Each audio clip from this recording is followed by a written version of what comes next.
우리 말씀 제목 같이 한번 읽어볼까요? 시작. 내 평생에 주께 드릴 기도. 아멘. 내 평생 주께 드릴 기도라는 제목으로 함께 은혜의 말씀을 나누려고 합니다.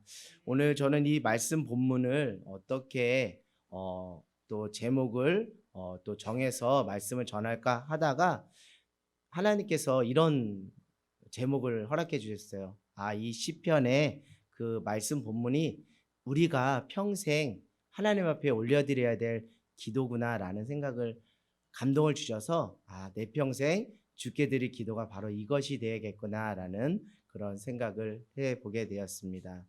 저는 시편을 참 좋아해요. 시편이 우리의 삶과 너무나 맞닿아 있고 특별히 시편을 기록한 다윗의 삶을 보면 우리의 삶과 정말 전혀 다르지 않고 우리보다 더 격정적인 격동의 세월을 보냈던 아주 드라마틱한 그 시간들을 보면서 또 함께 동질감을 느끼면서 또 그곳에서 하나님의 승리가 어떻게 이루어지고 성취되는지를 볼 수 있습니다. 특별히 시편 말씀은요 이런 은혜가 있어요. 특별히 설교하는 자로서 어떤 은혜가 있냐면 그냥 시편 말씀 읽는 것 그 자체가 설교 그 이상이라는 생각을 해봐요. 오늘도 제가 이 말씀 본문을 정해서 여러분들에게 말씀을 전하지만 저는 말씀을 준비하면서 특별히 제가 첨언할 것도 없다라는 생각이 들 정도로 이 시편 한 절 한 절이 정말 감미로운 설교 그 이상이어서 제가 감히 이 말씀에 오히려 손해를 끼칠까 이런 생각을 조심스럽게 해보게 됩니다. 오늘 이 시편 34편의 배경이 되는 것을 서두에 이렇게 기록하고 있는데요. 어떤 상황 속에서 이 시를 쓰게 됐다고 이렇게 나와 있죠? 다윗이 아비멜렉 앞에서 미친 채 하다가 쫓겨나서 지은 시. 여러 상황과 맥락 속에 살았던 다윗이 그때그때마다 그 시로 인생을 노래하고 또 기록하고 하나님의 은혜를 고백했는데요. 오늘 특별히 다윗이 아비멜렉 앞에서 미친 채를 하다가 쫓겨나면서 뭔가 하나님께서 그에게 감동을 주신 것가 있겠죠. 뭔가 마음에 울림이 있어서 이렇게 시편으로 기록되었는데요. 이 배경이 되는 말씀이 사무엘상, 우리 한번 사무엘상으로 한번 찾아가 볼까요? 사무엘상 21장 10절에서 15절 말씀입니다. 우리 한번 찾아가서 한번 읽어볼게요. 사무엘상 21장 10절에서 15절 말씀인데요. 오늘 이 말씀을 읽으면서 다시 어떤 심정으로 이 말씀을 또 시편을 기록했을까라는 생각을 해 보게 됩니다. 우리 한번 같이 구약 446쪽입니다. 자, 같이 교독하겠습니다. 그날에 다윗이 사울을 두려워하여 일어나 도망하여 가드 왕 아기스에게로 가니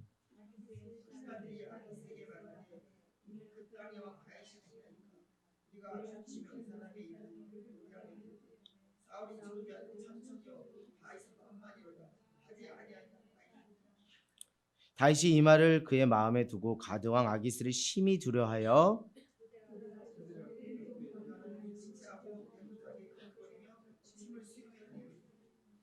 아기스가 그의 신하에게 이르되 너희도 보고할거니와 이 사람이 이치광이로다 어찌하여 그를 내게로 데려왔느냐. 병이가 부족하여 너희가 이 자를 데려다가 내 앞에 미친 짓을 하게 하느냐. 이 자가 어찌 내 앞에 들어오게. 아멘. 아멘. 오늘 사무엘상 21장 10절에서 15절은 다윗이 누구에게 쫓긴 것이죠? 사울 왕에게 쫓겨서 결국 다윗이 그 때려 눕혔던 그 블레셋 장수가 누구였죠? 골리앗이 살았던 나라, 특별히 골리앗의 출생지인 가드의 누구에게로 갔어요? 아기스 왕에게 갔는데 아기스 왕을 뭐라고 말하냐면 아비멜렉이라고 합니다. 그러니까 아기스 왕 가드 왕 아기스의 이름이 아비멜렉인 거예요. 그러니까 아비멜렉은 이꼴 블레스 블레셋 가드왕 아기스를 말하는 것입니다. 그 상황 속에 지금 적군의 나라에 지금 들어가게 됐어요. 그래서 몰래 들어갔는데 사람들이 다 알아차린 거죠. 왜? 이 사람이 누구를 죽인 사람인 걸 알기 때문에, 다윗이 골리앗을 죽인 것을 알기 때문에 사람들이 이렇게 말합니다. 사울은 천천히요, 다윗은 만만이다. 그러니까 자기의 신분이 다 들통났잖아요. 사람들로 말미암아 다 들통나니까 이제 이것이 두려워서 아기스 왕에게 어떻게 하는 거예요? 아비멜렉에게 어떻게 하는 거예요? 미친 짓을 하는 거. 왜? 이 다윗이 또 블레셋을 해할까라는 그런 어떤 오해를 사지 않기 위해서 완전히 미친 짓을 하다가 결국 아비멜렉 아기스 왕이 어찌 나에게 이 미친 사람을 데리고 왔느냐 하면서 어떻게 하라는 거예요? 내어 쫓으라 해서 다행히 그 상황 가운데서 쫓기면서 이 시편을 쓰게 되었다는 것이죠. 사랑하는 여러분, 사람은 누구나 고난을 받기 마련입니다. 누구나 고난이 있고요. 사람은 누구나 실수를 할 수가 있고요. 또 더군다나 사람들은 누구나 죄를 지을 수가 있습니다.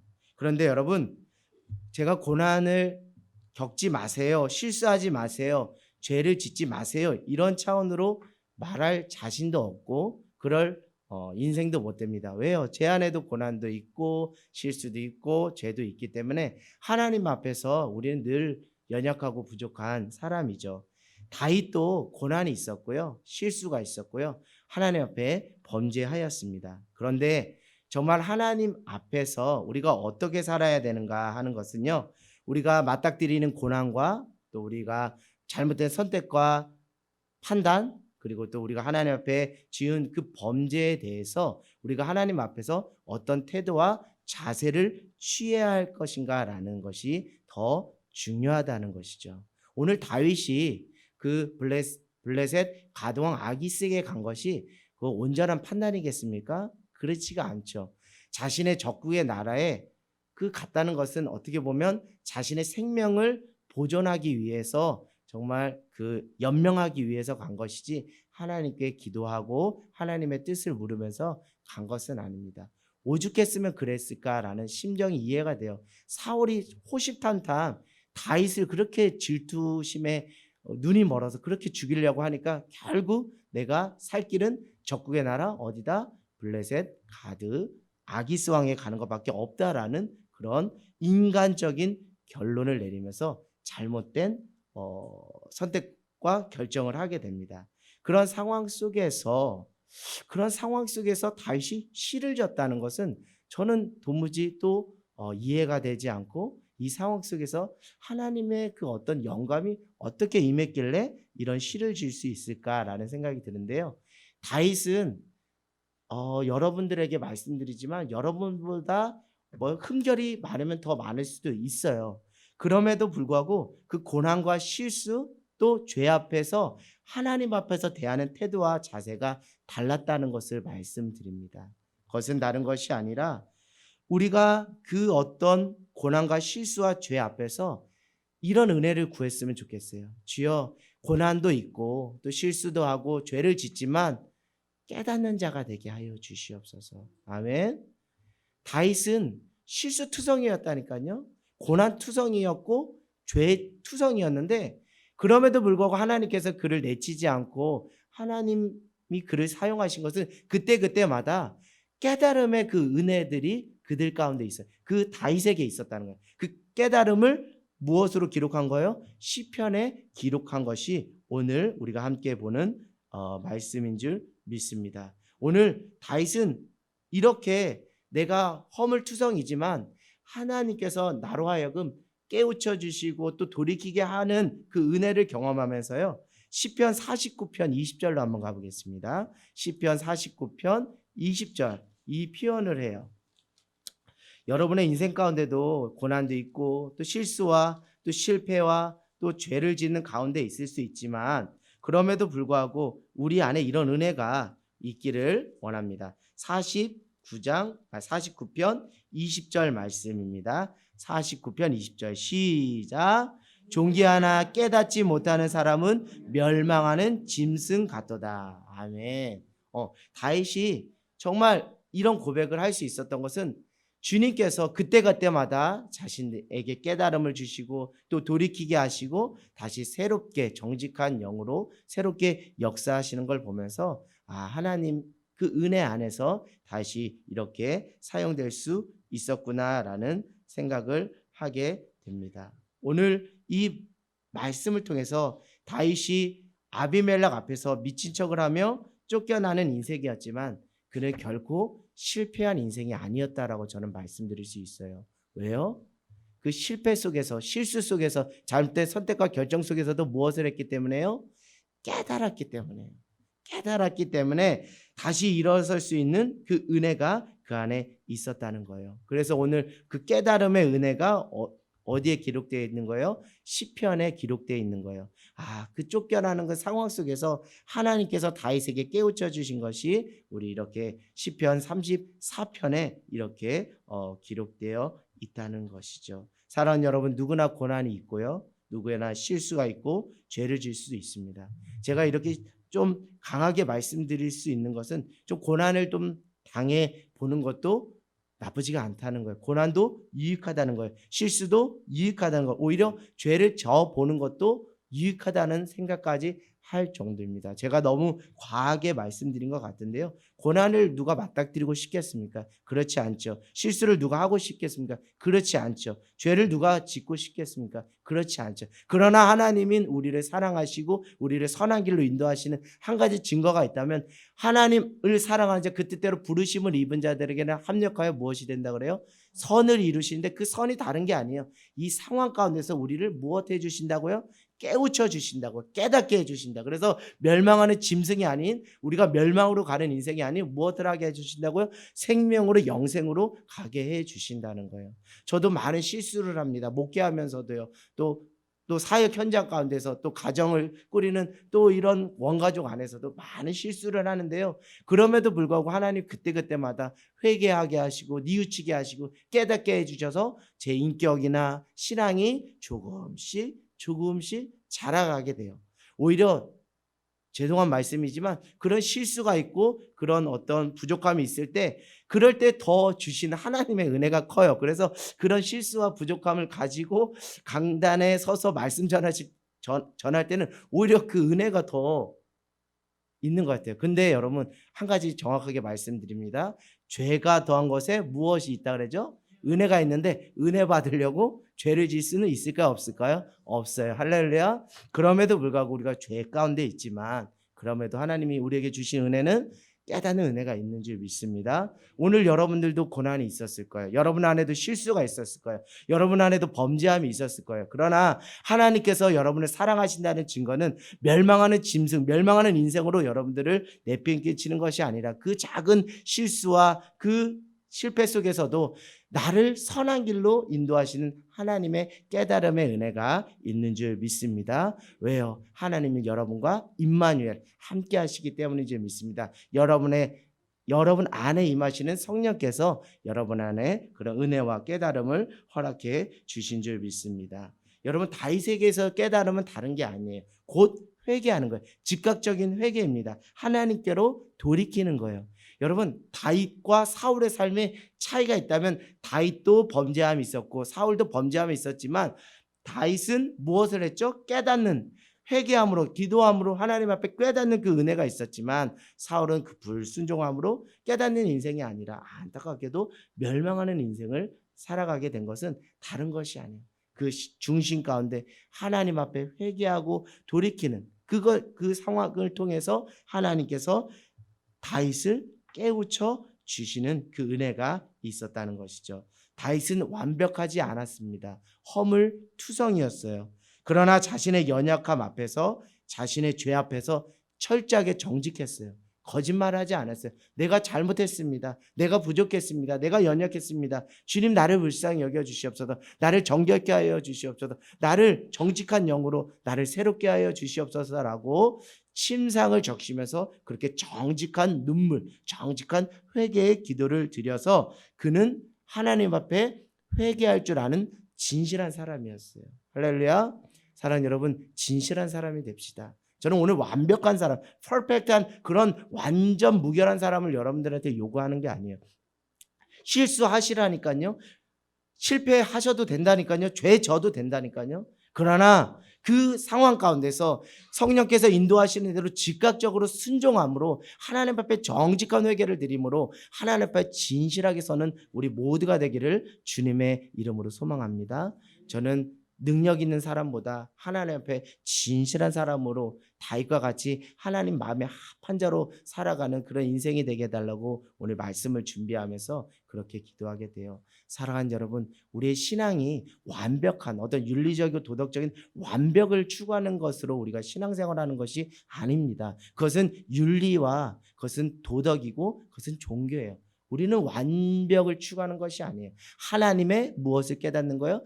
은혜를 깨닫는 거예요. 한량없이 구속해 주시는 그 하나님의 은혜를 깨달으면서 하나님 앞에서 진실한 순결한 어린 양으로, 한 사람으로, 한 성도로, 한 제자로, 한 목자로 그렇게 살아가는 거예요. 그럴 때 우여곡절은 있지만 마지막 때 하나님 앞에 섰을 때 착하고 충성된 종아, 내가 작은 것에 충성하였으니 내가 큰 것으로 너에게 맡기노라 말씀하시는 거예요. 우리 옆 사람에게 이렇게 인사할까요? 우리 하나님 앞에 진실하게 삽시다. 인사할까요? 우리 하나님 앞에 진실하게 삽시다.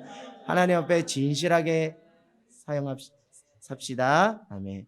그러니까 다윗의 인생은 허물투성이었지만 하나님 앞에 다시 쓰임 받을 수 있었던 비결은 바로 회개함으로 통해서 그 깨달음, 그 회개함을 통해서 진실한 가운데 하나님 앞에 서려고 하는 무엇이었어요? 몸부림이라는 거. 저는 이 단어를 참 좋아해요. 몸부림 치는 거. 우리 완벽하지 않잖아요. 우리 부족하잖아요. 그래도 몸부림을 치는 그 진실함과 그 정직함으로 회개함으로 주님 내가 잘못했습니다. 주님 나를 용서하여 주셔서 하면서 깨우치는 것, 돌이키는 것. 그것이 하나님께서 우리에게 요구하시는 참된 모습이 아닌가 생각합니다. 그 모습을 귀하게 보시고 다윗을 이스라엘 왕으로 쓰신 거예요. 그 모습을 여러분의 그 모습을 귀하게 보시고 여러분을 이 모양 저 모양으로 사용하시는 줄 믿습니다. 다윗이 오늘 이제 기도하면서 그 아비멜렉 앞에 미친 채 하다 쫓겨나면서 하나님 앞에 기도하면서 깨닫는 것은 다른 것이 아니에요. 오늘 17절부터 우리 22절을 우리 같이 보았는데 결국 자신의 연약함을 본 것이 아니라 누구를 본 거예요? 신실하시고 선하신 하나님을 본 거예요. 할렐루야. 우리가 깨달았다는 것은 다른 어떤 지적인 확장을 말하는 것이 아니에요. 지식에 뭔가 더 많은 것을 채우는 그런 쪽이 아니에요. 나의 연약함, 나의 능력, 나의 잘남 이것을 본 것이 아니라 그 연약함 가운데서도 여전히 신실하시고 변함없으셔서 나를 끌어안으시는 누구를 바라본 거예요? 하나님을 바라본 거예요.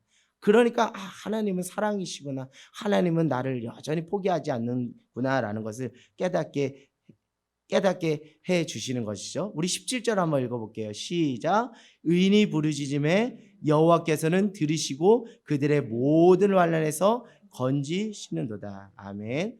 다른 것이 아니에요. 하나님, 이런 하나님을 발견한 거예요. 하나님은 우리의 기도 소리를 듣고 계신다. 믿음에 간구하는 소리를 들으신다. 비록 부족하고 허물투성이지만 간절하고 진실하게 정직하게 믿음으로 기도하는 그 한 사람의 기도를 오늘도 하나님은 들으신다라는 것이죠. 그것을 깨우쳐 주신 거. 자기가 미친 짓을 하면서 침을 질질하면서 막 문을 적적 끓는 그런 어떤 정말 상상만 해도 정말 비참한 그런 상황 가운데서도 그 상황 가운데 치닫는 자신의 삶을 여전히 품어 안으시고 내가 그런 허물투성이에도 불구하고 그 상황 가운데서도 하나님 앞에 기도하는 그 기도를 주님께서 들으신다는 것을 깨우친 거예요. 그 속에서 위로와 또 소망과 다시 일어서는 그 은혜를 허락해 주시는 거예요. 또 무엇입니까? 우리 18절 한번 읽어볼게요. 시작. 여호와는 마음이 상한 자를 가까이 하시고 충심으로 통회하는 자를 구원하시는도다. 의인은 고난이 많으나 여호와께서 그의 모든 고난에서 건지시는도다. 아멘. 그래요. 지금 이 다윗의 상황은 정말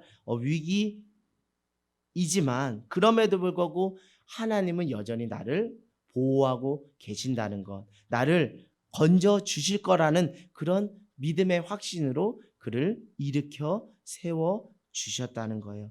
내 마음이 지금 상하고 내 마음이 원통해도 하나님 앞에 내가 충심을 가지고 통회하고 자복함으로 주님 앞에 나갔더니 주님께서 그 고난에서 나를 건져 주실 거야 라는 그 깨달음을 또 얻게 된 것이죠. 우리 한번 20절 한번 읽어보겠습니다. 시작. 그의 모든 뼈를 보호하시며 그 중에서 하나도 꺾이지 아니하니. 아멘. 하나님께서 보호해 주신다는 것. 이런 상황들을 겪으면서 이런 실수와 판단과 잘못된 판단과 선택, 이 죄를 짓는 이 가운데서 하나님은 다윗을 사랑하셔서 하나님은 나를 보호하시고 털끝 하나 상하지 않게 하시는구나라는 것을 또 깨우쳐 주시는 것이죠. 자, 우리 또 21절을 한번 읽어볼까요? 시작. 악이 악인을 죽일 것이라 의인을 미워하는 자는 벌을 받으리로다. 22절이요. 시작. 여호와께서 그의 종들의 영혼을 속량하시니 그에게 피하는 자는 다 벌을 받지 아니하리로다. 아멘. 결국 하나님께 나가는, 부족한 인생이지만 하나님 곁에 나가는 인생 가운데 하나님께서 최후 승리를 허락해 주신다는 거예요. 하나님께 피하는 자를 무엇해 주신다는 거예요? 구원해 주신다는 것을 그는 뼈저리 깨달았습니다. 하나님께 피하는 자를 구원해 주신다. 그러나 오늘 다윗은 인간적인 판단으로 어디로 피했어요? 실제로는 블레셋, 가드, 아기스 왕에게 피했잖아요. 아비멜렉에게 피했잖아요. 그러나 그런 실수하고 잘못된 판단을 통해서 그는 하나님께 피하는 자가, 하나님께 나가는 자가 안전하고 최후 승리를 얻는구나라는 것을 또 돌이키고 회개하면서 깨닫게 해 주시는 것이죠. 사랑하는 여러분, 우리는 연약합니다. 저도 연약하고 우리 주님 앞에서 부족함이 많습니다. 그러나 연약하고 넘어져도 괜찮아요. 그러나 다만 여러분이 하나님 안에, 주 안에만 있으면 하나님께서 여러분을 선하게 세워 주실 줄 믿습니다. 당신은 내가 인간적인 판단이 너무 빠르고 계산이 빨라서 실수할 때가 있고 또 잘못된 선택을 할 수가 있는데요. 그럼에도 불구하고 다시 하나님께로 나온다면 하나님께서 그 상황 가운데서도 선한 어떤 은혜 가운데서 우리를 깨우쳐 주시고 선한 길로 인도해 주시는 줄 믿습니다. 우리가 연약하고 넘어지기 쉬우나 다윗처럼 깨닫고 고백하며 기도하는 복된 인생이 되기를 원해요. 주여, 나를 다시 믿음으로 일으켜 세워 주시옵소서. 주여, 내가 부족합니다. 그럼에도 불구하고 내가 주님을 다시 바라보는 믿음으로 서게 하여 주시옵소서. 나의 인생 의지하지 않게 하시고 환경 바라보지 않게 하시고 선하시고 자비하시고 인자하신 그 하나님 바라보면서 살아가는 복된 인생 되게 해달라고 우리 믿음으로 부르짖고 또 그 상황 속에서도 여전히 변함없이 우리를 신실하게 이끄시고 보호하시고 책임져 주시는 하나님을 바라보는 그런 은혜가 우리 안에 있기를 주님의 이름으로 간절히 소망합니다.